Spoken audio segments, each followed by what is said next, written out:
Salut Raoul. Nouvelle question. Alors le problème que posent certains internautes, c'est que pour les listes qui proposent qu'un seul point à leur programme, comme la nôtre, le RIC, c'est bien joli, on voit bien quelle est la priorité, mais dans le cadre de l'Union européenne, par exemple, si vous aviez des élus, il y aurait d'innombrables propositions qui seraient faites au Parlement, de directives par exemple, et il faudrait que vous votiez sur certaines choses. Et du coup, dans ce cas-là, qui serait pas, bien sûr, qui ne parlerait pas du RIC, et du coup, dans ce cas-là, que feriez-vous? Oui, on s'est posé cette question et on n'a pas publicisé les idées qu'il y a derrière. Et effectivement, on aurait à voter sur toutes sortes de sujets. Alors, ça tombe bien qu'on est pour le RIC parce qu'on a imaginé une solution qui est très simple. Euh, Au cas où un miracle arrivait et on aurait un ou deux élus. C'est que, en fait, on crée une plateforme.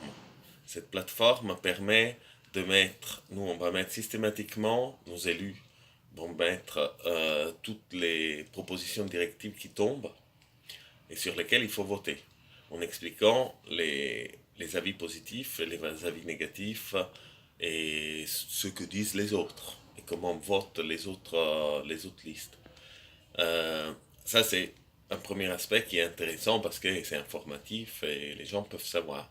Mais il y a un deuxième aspect, c'est que les personnes qui vont se inscrire sur la plateforme ont aussi le droit de vote derrière, une fois que les arguments ont été mis.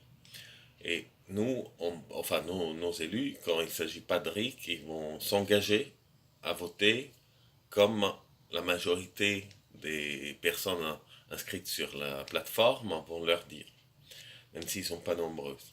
Donc ça permet à la fois aux gens d'avoir un impact sur ce que les directives qui vont passer ou non, mais aussi d'informer les personnes sur ce qui se passe au Parlement européen. Voilà, c'est un peu notre solution qui permet de voter sur toutes les directives de façon légitime.